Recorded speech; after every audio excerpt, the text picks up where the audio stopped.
Hello everyone. ಇವತ್ತು ನಾನು ಹೆಸರುಕಾಳು ಪಾಯಸ ಮಾಡೋ ವಿಧಾನನ ತೋರಿಸ್ತಾ ಇದ್ದೀನಿ. ನಾನು ತೋರಿಸ್ತಿರುವ ಹಾಗೆ ಆ ಒಂದು ಬೌಲಲ್ಲಿ 1 ಬೌಲ್ ಆಗುವಷ್ಟು ನಾನು ಹೆಸರುಕಾಳನ್ನ ತೊಗೊಂಡಿದ್ದೀನಿ. ಆ ಒಂದು ಹೆಸರುಕಾಳನ್ನ ನೀಟಾಗಿ ವಾಶ್ ಮಾಡಿ ಅದಕ್ಕೆ ಸ್ವಲ್ಪ ಗೀನ ಆ್ಯಡ್ ಮಾಡಿ ಹುರ್ಕೋಬೇಕು. 5 to 6 ಮಿನಿಟ್ಸ್ ಆಗೋವಷ್ಟು ನಾವು ಸಣ್ಣ ಉರಿಲಿ ಹೆಸರು ಕಾಳನ್ನ ಹುರ್ಕೋಬೇಕಾಗುತ್ತೆ. ಅದು ಕಲರ್ ಚೇಂಜ್ ಆಗೋವರೆಗೂ ಸಣ್ಣ ಉರಿಲಿನೇ ಹುರ್ಕೋಬೇಕು.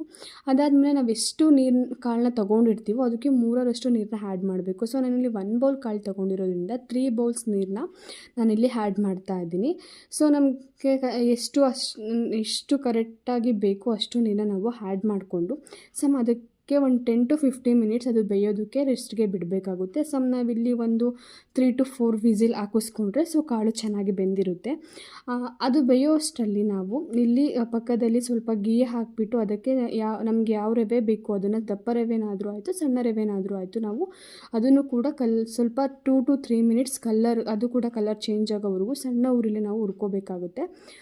ಅದಾದಮೇಲೆ ನೆಕ್ಸ್ಟ್ ನಾನಿಲ್ಲಿ ಸೂಜಿ ರವೆನ ಯೂಸ್ ಮಾಡ್ತಾ ಇದ್ದೀನಿ. ನೀವು ಇದೇ ಯೂಸ್ ಮಾಡಬೇಕಂತ ಏನಿಲ್ಲ, ದಪ್ಪ ರವೆನೂ ಕೂಡ ನೀವು ಬೇಕಾದ್ರೆ ಯೂಸ್ ಮಾಡ್ಬೋದು.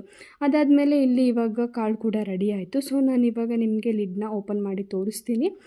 ಸೊ ಈ ಕಾಳು ಎಷ್ಟು ಬೆಂದಿದೆ ಎಷ್ಟು ಗಟ್ಟಿಯಲ್ಲಿದೆ ಅಂತ ಹೇಳ್ಬಿಟ್ಟು ನಾನು ಇಷ್ಟು ಗಟ್ಟಿಯಲ್ಲಿ ಕಾಳನ್ನ ಬೇಯಿಸ್ಕೊಂಡಿದ್ದೀನಿ. ಸೊ ಇಷ್ಟು ಬೇಯಿಸ್ಕೊಂಡ್ರೆ ಸಾಕು.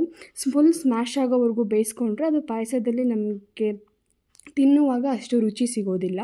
ಸೊ ಇವಾಗ ಎಷ್ಟು ಗಟ್ಟಿಯಲ್ಲಿ ನಾವು ಕಾಳನ್ನ ಬೇಯಿಸ್ಕೊಂಡಿರೋದ್ರಿಂದ ನಮಗೆ ಎಷ್ಟು ಬೇಕೋ ಅಷ್ಟು ನಾವು ಸ್ಮ್ಯಾಶ್ ಮಾಡ್ಕೋಬೋದು. ಸ್ಮ್ಯಾಶರಲ್ಲಿ ನಮಗೆ ಎಷ್ಟು ಬೇಕು ಅಷ್ಟು ನಾವು ಸ್ಮ್ಯಾಶ್ ಮಾಡ್ಕೋಬೇಕು. ಸೊ ನಾನಿವಾಗ ಇಲ್ಲಿ ನನಗೆ ಎಷ್ಟು ಬೇಕೋ ಅಷ್ಟು ಸ್ಮ್ಯಾಶ್ ಮಾಡಿಕೊಂಡು ಅದಕ್ಕೆ ಮಿಲ್ಕ್ನ ಆ್ಯಡ್ ಮಾಡ್ತಾ ಇದ್ದೀನಿ. ಸೊ ನಾನಿಲ್ಲಿ 1 ಬೌಲ್ ಮಿಲ್ಕ್ನ ಆ್ಯಡ್ ಮಾಡ್ತಾ ಇದ್ದೀನಿ.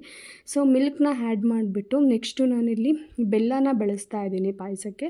ಶುಗರ್ ಏನು ಬಳಸ್ತಾ ಇಲ್ಲ. ಸೊ ನೀವು ಶುಗರ್ ಕೂಡ ಬಳಸ್ಕೋಬೋದು. ನಾನು ಬೆಲ್ಲ ಕೂಡ ಪೌಡರ್ನ ಬಳಸ್ತಾ ಇಲ್ಲ. ಸೊ ಬೆಲ್ಲನ ಮೆಲ್ಟ್ ಮಾಡಿ ಆಮೇಲೆ ನಾನು ಪಾಯಸಕ್ಕೆ ಸೇರಿಸ್ಕೊತಾ ಇದ್ದೀನಿ. ಸೊ ನೀವು ಕೂಡ ಮನೇಲಿ ಏನಿದೆ ಸಕ್ಕರೆ ಇದೆಯಾ ಬೆಲ್ಲದ ಪುಡಿ ಇದೆಯಾ ಅಥವಾ ಬೆಲ್ಲನೂ ನೀವು ಈ ಥರ ಮೆಲ್ಟ್ ಮಾಡಿ ಸೇರಿಸ್ಕೋಬೋದು. ಸೊ ಪೂರ ಮೆಲ್ಟ್ ಆದಮೇಲೆ ನಾನು ಪಾಯಸಕ್ಕೆ ಸೇರಿಸಿ 1-2 ಏಲಕ್ಕಿ ಕೂಡ ಸೇರಿಸಿದ್ದೀನಿ. ನಾನಿಲ್ಲಿ ಯಾವುದೇ ಥರ ಗೋಡಂಬಿ ದ್ರಾಕ್ಷಿ ಡ್ರೈ ಫ್ರೂಟ್ಸ್ ಏನೂ ಬಳಸಿಲ್ಲ. ಸೊ ಹಾಗೆ ಸಿಂಪಲ್ಲಾಗಿ ಮಾಡಿದ್ದೀನಿ. ಸೊ ಎಲ್ಲರಿಗೂ ಇಷ್ಟ ಆದರೆ ಲೈಕ್ ಮಾಡಿ ಸಬ್ಸ್ಕ್ರೈಬ್ ಮಾಡ್ಕೊಳ್ಳಿ. Thank you so much.